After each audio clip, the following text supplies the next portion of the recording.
Netflix really is not taking its foot off the gas in the animation world, because in the coming period, 10 major productions that are completely different from each other are returning, from the families we love to sea monsters, from the dark streets of Hawkins to K-pop stars hunting demons. Some of them already have release dates set for 2026 and 2027, while others are still in production, but already look very exciting even with the first details that have been revealed. So without wasting any more time, let's take a closer look at these 10 major animation and anime sequels coming to Netflix. Number 1. Let's start with one of the biggest projects on the list. K-pop Demon Hunters 2 is now officially in development. Netflix has confirmed that Rumi, Mira, and Zoe will return for a new adventure. The first movie's directors, Maggie Kang and Chris Applehands, are also coming back to direct the sequel. However, Netflix has not revealed the movie's story, voice cast, or exact release date for now. Even though some reports mention 2029, this date has not been officially confirmed by Netflix. What we do know is that Hunter X's story will continue, and the world built in the first movie will probably grow much bigger. Honestly, I do not only want to see a bigger villain in the second movie. What happened to Jinu at the end of the first film, Rumi's half-demon identity, and whether Guima is really completely gone are still waiting to be answered. Also, we know almost nothing about Mira and Zoe's pasts. In my opinion, if the sequel gives these characters more space, it could become much stronger. The first movie's music and visual style were already incredibly successful, but repeating that same success will not be easy. Especially after a massive song like Golden, there will be serious pressure on the new songs. Still, if they find the right story, K-pop Demon Hunters 2 could turn into one of the biggest animated sequels Netflix has ever made. Number 2. The Mitchells vs. the Machines is finally returning with a second movie. The sequel, made by Sony Pictures Animation, will be released by Netflix, and production was planned to begin in early 2026. Guillermo Martinez, who worked on the story team of the first movie, and J.P. Sands, one of the co-directors of The Bad Guys 2, will be in the director's chair this time. Phil Lord and Christopher Miller are also returning to the project as producers. The movie's working title is reported to be The Mitchells vs. the Mitchells. This title suggests that the family may face a threat even stranger than robots this time, maybe even alternate or copied versions of themselves. However, the story details and release date have not been announced yet. I do not think the strongest part of the first movie was the robot invasion. The real beautiful thing was the story of these people who had a hard time understanding each other, but learned how to become a family again in the middle of all the chaos.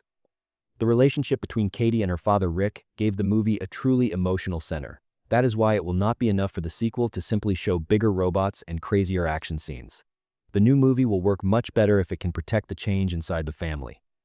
Especially with Katie now building a new life away from her family, the relationship between the Mitchell family members could move to a different point. On the visual side, the first movie was so creative that the second movie will need to find some truly wild ideas to surprise us again. Number 3. The Sea Beast 2 is also one of the important animated sequels Netflix is developing. The first movie's director, Chris Williams, will return to lead the project, and the story will continue to follow the new family built by Jacob Holland and Maisie Brumble. At the end of the first movie, the two revealed that most of the historical stories told about sea monsters and humans were a lie. However, according to Chris Williams' comments, the second film will show that Jacob suddenly taking on the role of a father is not as easy as he thought. Because hunting monsters on a ship is one thing, but raising a brave and incredibly stubborn child like Maisie is something completely different. The movie does not have an exact release date yet. I think The Sea Beast was one of Netflix's animated movies that went a little under the radar. The movie was not only made up of beautiful-looking sea monsters, it also told a story about how people can be controlled through fear and how history can be changed by powerful people. In the second movie, I would like to see the political side of this world explored more. It could be very interesting to see how the kingdom and the old monster hunters react after the truth comes out. At the same time, the father-daughter relationship between Jacob and Maisie will give the story a warmer and more personal side. My only concern is that the project has been in development for a long time. I hope Netflix actually finishes this sequel instead of quietly shelving it, because this world definitely has more stories to tell. Number 4. Leo, the 74-year-old class lizard voiced by Adam Sandler, is also getting ready to return for a second movie. The first movie told the story of Leo, who spent most of his life inside a small glass tank in a school classroom and decided to escape after thinking he only had 1 year left to live. But instead of escaping, Leo turned into an unexpected guide who listened to the students' problems and helped them. The sequel is reportedly in active development, but Netflix has not yet announced the director, story, or exact release date. Adam Sandler is expected to voice Leo again, but it is not certain right now whether Bill Burr and the other names will return. Honestly, the idea of Leo 2 did not surprise me, because the first movie reached huge viewing numbers on Netflix. But repeating the same story with different students in the sequel would feel like a bit of an easy choice to me. We can watch Leo solve other kids' problems again, but this time, the character himself also needs to face a real problem. Maybe he could be forced to leave the school completely, or he could think that a new class no longer needs him.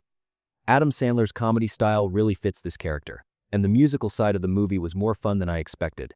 If the second movie keeps emotional themes like aging, change, and belonging alongside the humor, Leo's return could become more than just a commercial sequel. Number 5. The animated world of Stranger Things continues with Tales from 85, and the second season is planned to arrive on Netflix in fall 2026. The new season will take us back to Hawkins in the winter of 1985. This time, 11, Mike, Will, Dustin, Lucas, Max, and Nikki will investigate a paranormal threat emerging in the abandoned silver mines of the town. It has also been confirmed that the mysterious blue flower seen in the Upside Down at the end of the first season will play an important role in the new story. Showrunner Eric Robles says the seasons are not independent from each other, and that the mystery that began in the first season will directly continue in the second season. So the danger growing beneath Hawkins is not completely gone yet. I think the biggest advantage of Tales from 85 is that animation allows it to do things the main Stranger Things show can no longer do. We can see the characters again during their childhood years, and when it comes to upside-down creatures, the show is not limited by the budget boundaries of live action. Still, this series should not rely only on Stranger Things nostalgia. If it constantly shows bikes, Dungeons and Dragons references, and monsters we already know, it could lose its impact after a while. The silver mines and the blue flower mystery in the second season currently feel like they could offer a more original story. Even though the main series has ended, there is still a lot to discover in Hawkins' dark past. If this season is scarier and a little more mature than the first, Tales from 85 could truly build its own identity. Number 6. Blue Box returns to Netflix with its second season in October 2026.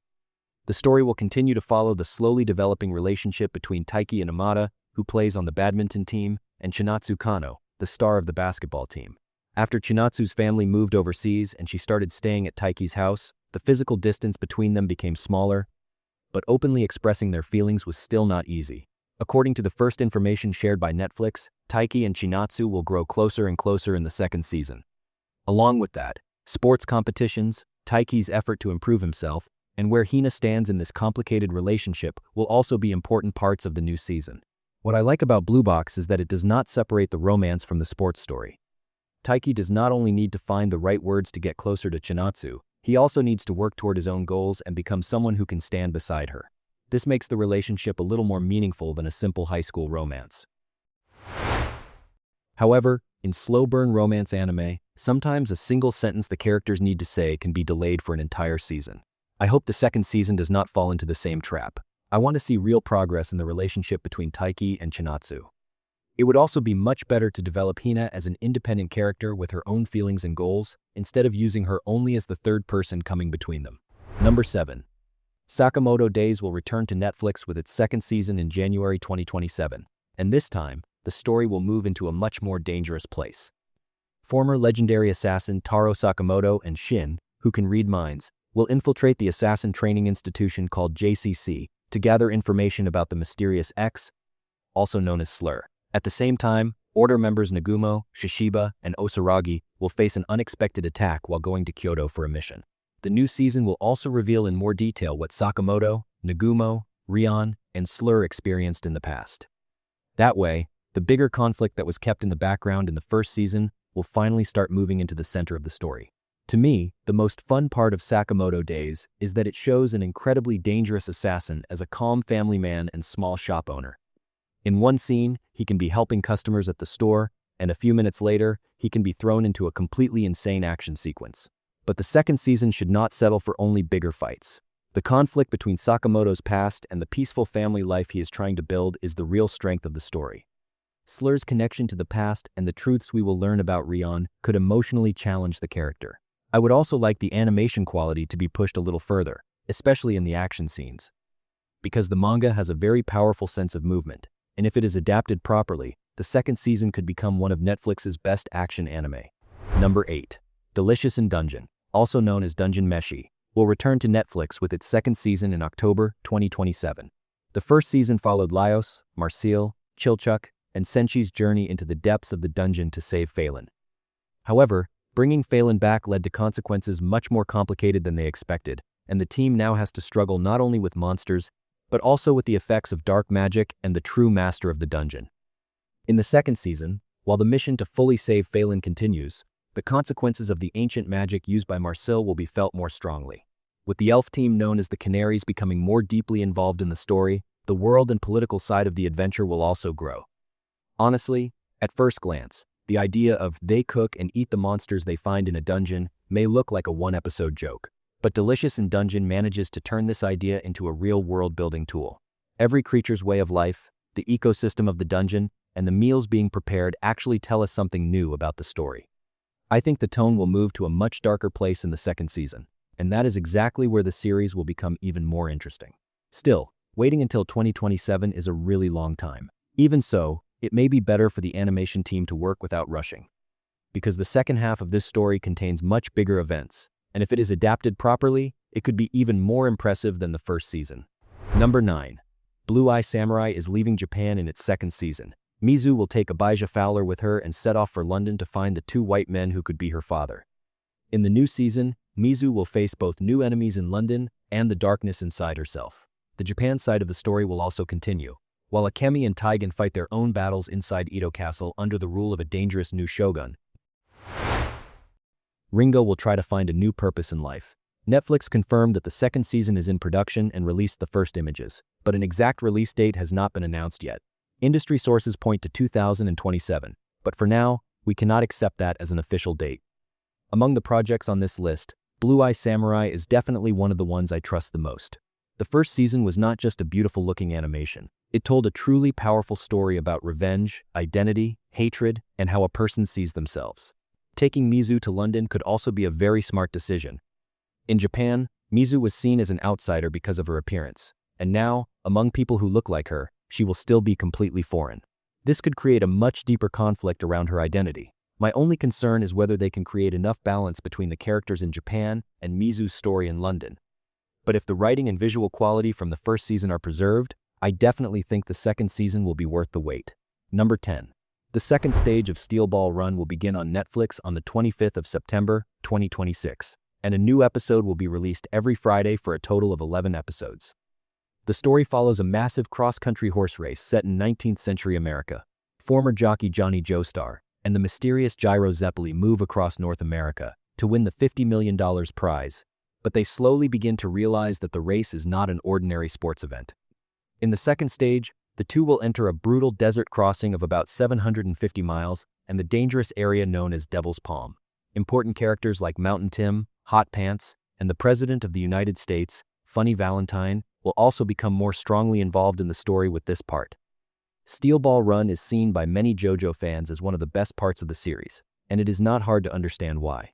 On one side, there is a Wild West atmosphere and a massive horse race, and on the other side, there are Hirohiko Araki's increasingly bizarre characters and power systems.